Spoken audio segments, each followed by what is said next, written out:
Hi friends, आप सभी का स्वागत है हमारे अपने YouTube channel the special field में। साथियों, आज इस वीडियो में हम आईडीडी के थर्ड सेमेस्टर का थर्ड थ्योरी पेपर सॉल्व करने वाले हैं। आप देख सकते हैं इस सब्जेक्ट का नाम है थेरापेटिक्स। इसमें सबसे पहले पार्ट ए आता है। पार्ट ए में सभी प्रश्न अनिवार्य होते हैं और जितने भी प्रश्न दिए होते हैं वो 1 नंबर के होते हैं। तो चलिए देखते हैं इसमें कितने क्वेश्चन दिए गए हैं। इसमें आप देख सकते हैं 5 प्रश्न हैं जो कि 1-1 नंबर के हैं आपके। तो ये भी आपको बहुत ही केयरफुली सॉल्व करना है ताकि आपके जो 1 नंबर है वो आपके 1 नंबर कटने ना पाए, क्योंकि ये फिक्स नंबर होता है। अगर इसमें ज़रा सा भी लापरवाही आप करेंगे तो आपके 1 नंबर कट जाएंगे। तो चलिए देखते हैं। सबसे पहले पूछा गया है ROM, उसके बाद PBIS, AAC, SLD, IEP। ये 5 प्रश्न आपके दिए गए हैं जिसको विस्तृत रूप में लिखना है। यहाँ से आप सभी के फुल फॉर्म देख सकते हैं। सबसे पहले ROM का पूछा गया है जिसको रीड ओनली मेमोरी कहा जाता है। PBIS, positive behavioural intervention and supports. AAC, argumentative and alternative communication। SLD, specific learning disability जिसको अधिगम अक्षमता भी बोला जाता है। IEP, individualised education programme. तो ये 5 फुल फॉर्म पूछे गए हैं। आप इसका एक बार स्क्रीनशॉट ले लीजिए ताकि आप जब भी इसको पढ़ें तो एक बार इसको आप लोग पेपर से पहले दोहरा लें ताकि किसी भी प्रकार से गलत होने का कोई भी चांस ना रहे। अब हम पार्ट बी की बात करेंगे। इसमें आप देख सकते हैं और सभी प्रश्न 2 अंक के हैं। ये 2 नंबर का प्रश्न है आपका और सभी प्रश्न इसमें अनिवार्य हैं। जिसमें सबसे पहला प्रश्न है आपका, विकासात्मक मील के पत्थर क्या हैं? विकासात्मक मील के पत्थर। बच्चों का विकास एक जटिल एवं सतत प्रक्रिया होती है। उन्हें एक खास आयु में कार्य विशेष करने में सक्षम होना चाहिए। ये विकासात्मक मील के पत्थर कहलाते हैं।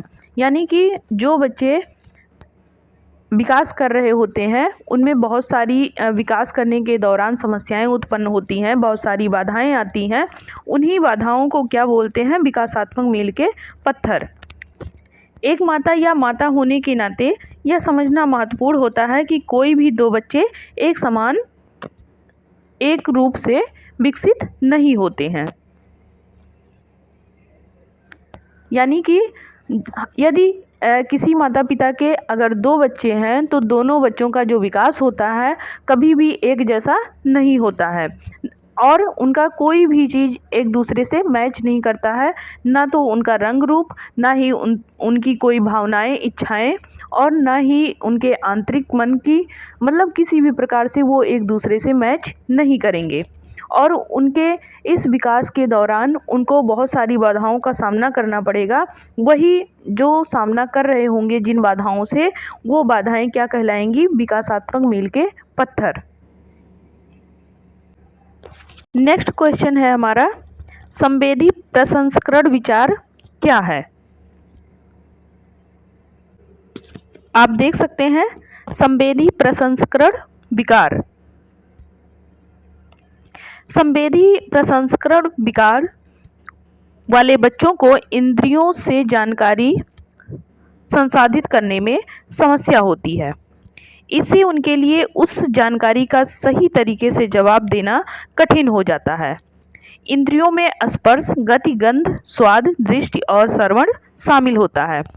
इसका मतलब यह होगा कि जो संवेदी प्रसंस्करण है उसका मतलब यह होगा कि इंद्रियों के माध्यम से जो जानकारी इकट्ठा करने में समस्या आती है उसे संवेदी प्रसंस्करण विकार कहते हैं।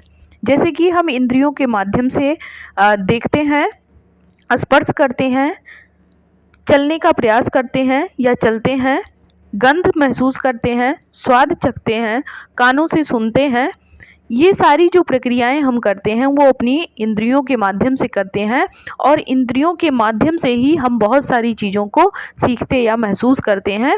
वो अगर उसमें किसी भी प्रकार से कोई विकार आ जाता है तो वो क्या कहलाएगा? संवेदी प्रसंस्करण विकार। नेक्स्ट क्वेश्चन की बात करेंगे, मनोरंजक चिकित्सा। मनोरंजक चिकित्सा क्या है, इसके बारे में जानेंगे। मनोरंजक चिकित्सा। मनोरंजक चिकित्सा, जिसे चिकित्सीय मनोरंजक के रूप में भी जाना जाता है, एक स्वास्थ्य सेवा पेशा है जो मनोरंजक गतिविधियों का उपयोग शारीरिक, संज्ञानात्मक, भावात्मक या सामाजिक सीमाओं वाले व्यक्तियों को उनके जीवन की गुणवत्ता, कार्यात्मक क्षमताओं और समग्र कल्याण में सुधार करने में मदद करने के लिए करता है।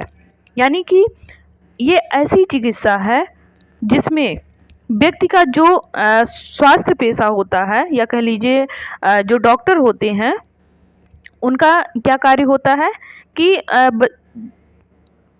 इलाज करना। कोई भी बीमारी है तो उसका इलाज करना, यानी कि उन व्यक्तियों को जीवन जीने की गुणवत्ता में फिर से पूर्व के जैसे बना देना, और जो भी उनका लक्ष्य हो, जो भी उनकी सीमाएं हो, उन तक उनको पहुंचाना, यानी कि उनके इस इलाज में सुधार करके उनको वहां तक पहुंचाने में मदद करना। मनोरंजक चिकित्सा गतिविधियों के उदाहरणों में कला और शिल्प, खेल, खेल संगीत, नृत्य, नाटक, बागवानी, ये सभी इसमें शामिल होते हैं, और इसकी सहायता से व्यक्ति धीरे धीरे सुधार की तरफ बढ़ता है। मनोरंजक चिकित्सा का उपयोग अक्सर पुनर्वास सेटिंग्स, मानसिक स्वास्थ्य सुविधाओं और समुदाय आधारित कार्यक्रमों में किया जाता है, ताकि व्यक्तियों को अपने लक्ष्यों को प्राप्त करने में, आत्मसम्मान को बढ़ाने और सामाजिक संबंधों को विकसित करने में उनको मदद मिल सके। अब हम बात करेंगे नेक्स्ट क्वेश्चन की, जिसमें आपका आईडी का वर्गीकरण पूछा गया है।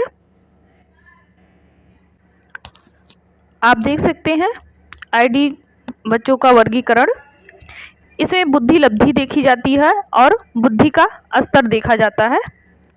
तो आप देख सकते हैं कि 0 से जो 25 IQ के बीच में होता है उसको जड़ बुद्धि कहा जाता है, और 25 से जो 50 के बीच में होता है उसको मूर्ख बुद्धि, 50 से 70 के बीच में अल्प बुद्धि, 70 से 80 के बीच में क्षीण बुद्धि, 80 से 90 के बीच में मंद बुद्धि, 90 से 110 के बीच में सामान्य बुद्धि।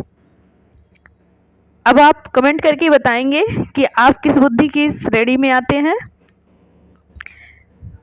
ये तो मेरा मजाक था, ऐसा कुछ कमेंट नहीं करना है आप लोगों को।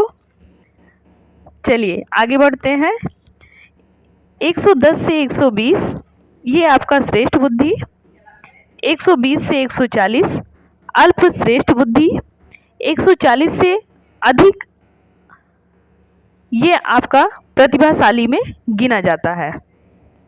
तो ये था आपका आईडी का पूरा चार्ट, जिसको आप स्क्रीनशॉट ले सकते हैं ताकि आप दोबारा से इसको रिवीजन कर सकें। अब हम नेक्स्ट क्वेश्चन की बात करेंगे।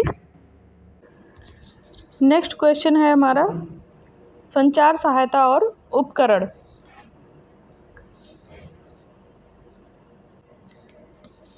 संचार सहायता और उपकरण वह है जिसमें गंभीर वाणी या भाषा संबंधी अक्षमता वाले लोग जो उनकी संचार सफलता पर प्रभाव डालते हैं, उन्हें संचार सहायता का उपयोग करके समर्थन दिया जा सकता है।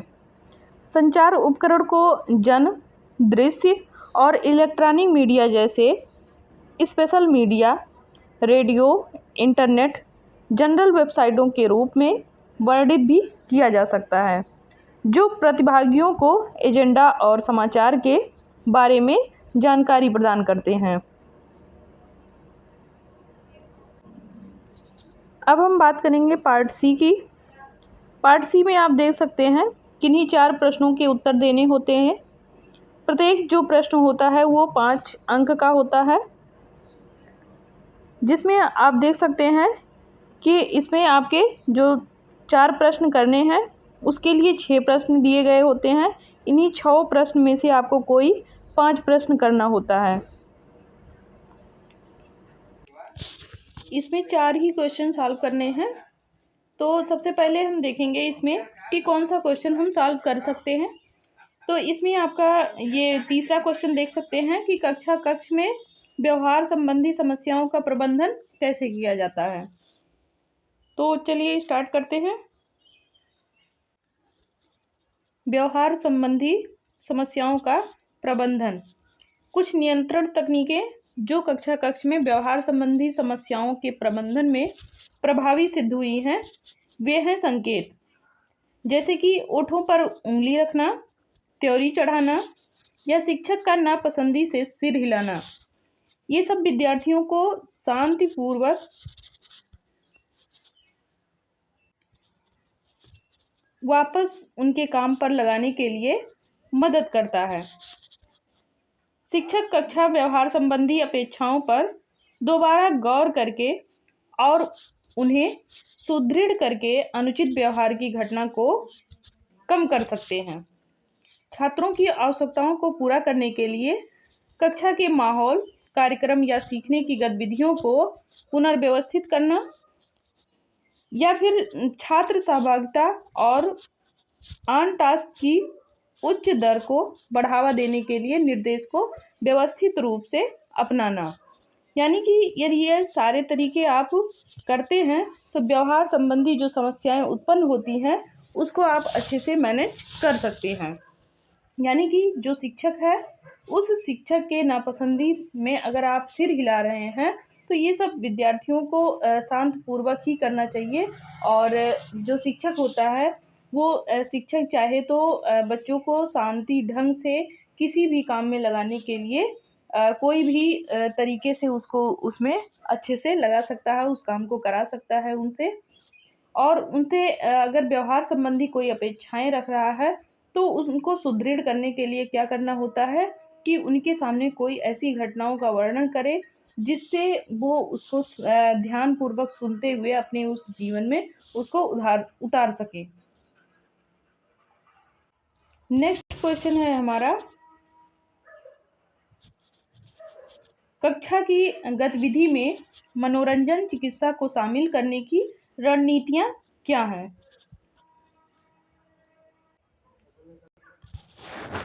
इसमें आप देख सकते हैं कक्षा की गतिविधियों में मनोरंजन चिकित्सा को शामिल करने की रणनीतियां। यहाँ पे रणनीति गलत लिखा है, थोड़ा सा आप लोग इसको सही कर लेंगे। विशेष शिक्षा में एक शिक्षक के दृष्टिकोण से विशेष आवश्यकता वाले छात्रों के समग्र कल्याण को बढ़ावा देने के लिए मनोरंजक चिकित्सा एक आवश्यक उपकरण माना जाता है। मनोरंजक चिकित्सा जो गतिविधि होती है ये छात्रों को सार्थक गतिविधियों में संलग्न करने में मदद करता है, यानी कि उनके ध्यान को आकर्षित करने में ये मदद करता है, जो उनके सामाजिक और भावनात्मक यहाँ तक कि संज्ञानात्मक विकास को भी ये बढ़ावा देता है, जिससे बदले में अकादमिक प्रदर्शन में ये सुधार और जीवन की बेहतर समग्र गुणवत्ता इनमें आ सकता है। अपनी पाठ्य योजनाओं में ये मनोरंजक चिकित्सा को भी शामिल करके शिक्षक एक मज़ेदार और आकर्षक सीखने का भी माहौल बना सकता है, जो उन छात्रों के समग्र विकास को भी ये बढ़ावा देता है। नेक्स्ट क्वेश्चन है, विकासात्मक दिव्यांगता वाले बच्चों के लिए चिकित्सा का महत्व क्या है। यदि हम बात करें विकासात्मक दिव्यांगता वाले बच्चों के लिए चिकित्सा का महत्व, तो विकासात्मक दिव्यांग बच्चों के लिए चिकित्सा के महत्व को कम करके नहीं आंका जा सकता है। ये उपचार विकासात्मक विकलांग बच्चों की मदद कर सकते हैं, उनके संचार कौशल में सुधार करके, जिससे वे खुद को बेहतर ढंग से अभिव्यक्त कर सकें और दूसरों से भी जुड़ सकें। नेक्स्ट है कि सामाजिक कौशल इनमें विकसित कर सकें, जैसे दोस्त बनाना, साझा करना और मोड़ लेना, उन्हें संबंध बनाने और उनके जीवन की गुणवत्ता में सुधार लाने में भी ये मदद करता है।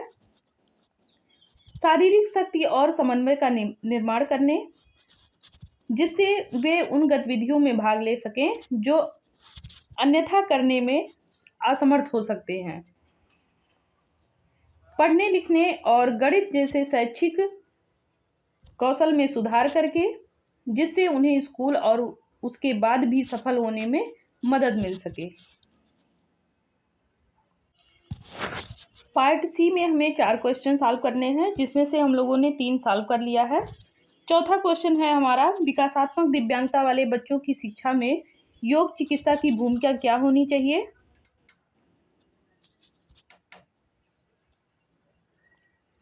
आप देख सकते हैं, विकासात्मक दिव्यांगता वाले बच्चों की शिक्षा में योग चिकित्सा की भूमिका,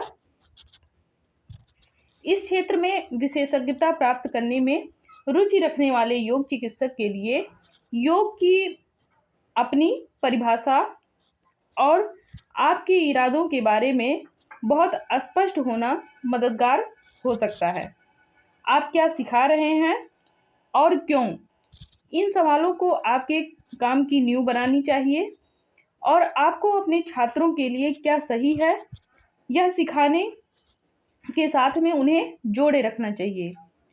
बौद्धिक विकलांग जो बच्चे होते हैं, या कह लीजिए बौद्धिक जो दिव्यांग बच्चे होते हैं, उन लोगों के लिए आसानी से या सुलभ प्रथाओं को विकसित करने के लिए अपनी कल्पना का उपयोग करने में भी ये मदद करती है। अधिकांश आसान मुद्राओं को इसमें शामिल किया जाता है, यहाँ तक कि कुर्सी पर बैठकर भी योग किया जा सकता है। सरल युक्त गतिशीलता या बुनियादी समन्वय और संतुलन कौशल, यहाँ तक कि हस्त मुद्राएं या फिर इससे भी अधिक पोज बदल करके योग चिकित्सा या कह लीजिए कि योग किया जा सकता है। अब हम बात करेंगे पार्ट डी की।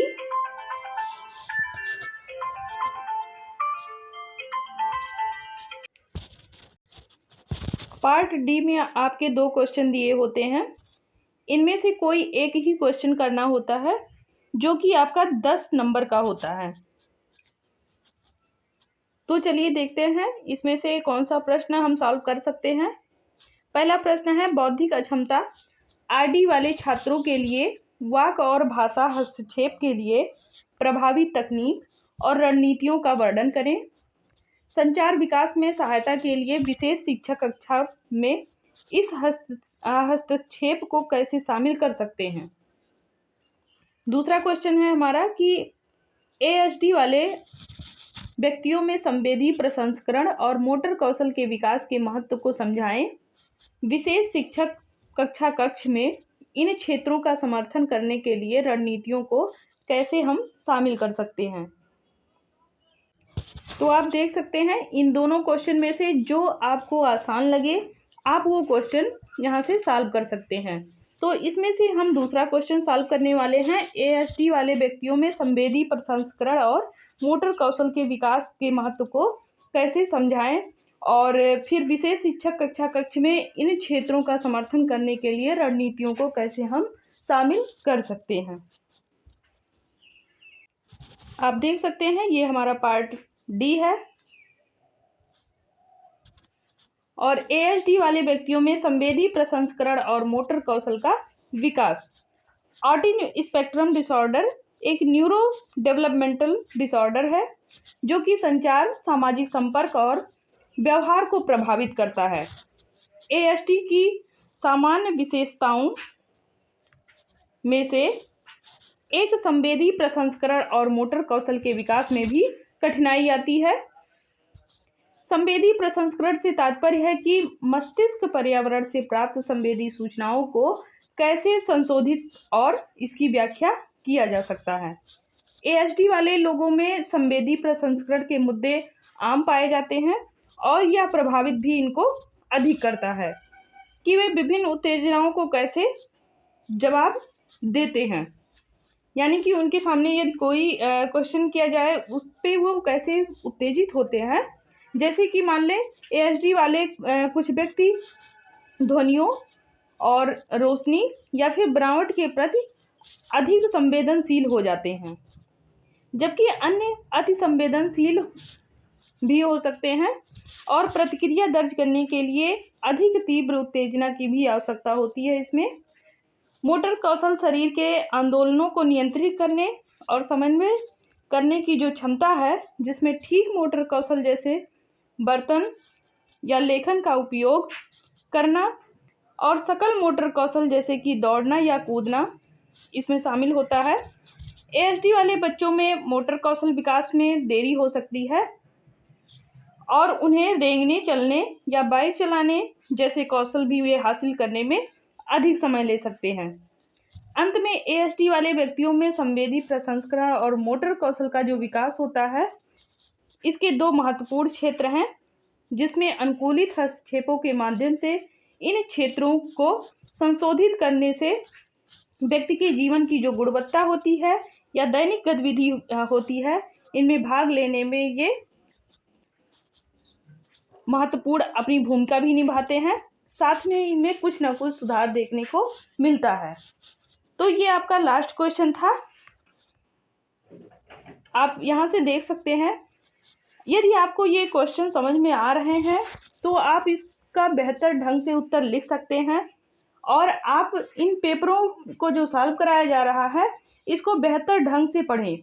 इस वीडियो को कम से कम 2 से 4 बार देखें, ताकि आपको जिस टॉपिक के बारे में जो यहाँ पे क्लियर कराया गया है, वो आपको अच्छे से समझ में आ जाए और पेपर में आपको किसी भी परेशानियों का सामना ना करना पड़े।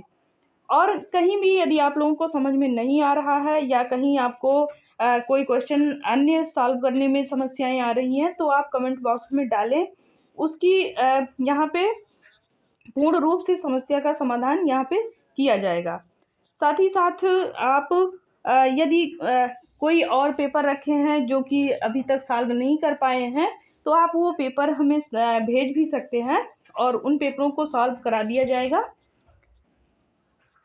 यदि आपको वीडियो अच्छी लग रही है तो आप लोग कमेंट ज़रूर करें और कमेंट बॉक्स में ये ज़रूर बताएं कि आप लोगों को वीडियो कैसी लगी है और आप लोगों को अगला किस टॉपिक पे वीडियो चाहिए। तो इसके लिए आप लोग वीडियो को देखते रहें और यदि पसंद आ रहा है तो लाइक करें, सब्सक्राइब करें और आपके जो भी संगी साथी हैं जो कि D.Ed कर रहे हैं, चाहे वो फर्स्ट ईयर में हो या सेकेंड ईयर में हो, उनको ये वीडियो ज़रूर आप शेयर करें, क्योंकि फर्स्ट ईयर और सेकेंड ईयर दोनों के सॉल्व कराए जा रहे हैं, चाहे वो VI हो, HI हो या फिर IDD के हो। तो उनको शेयर ज़रूर करें ताकि उनको भी मदद मिल सके। तो तब तक के लिए बहुत बहुत धन्यवाद। ऐसे ही मिलेंगे किसी अन्य वीडियो में।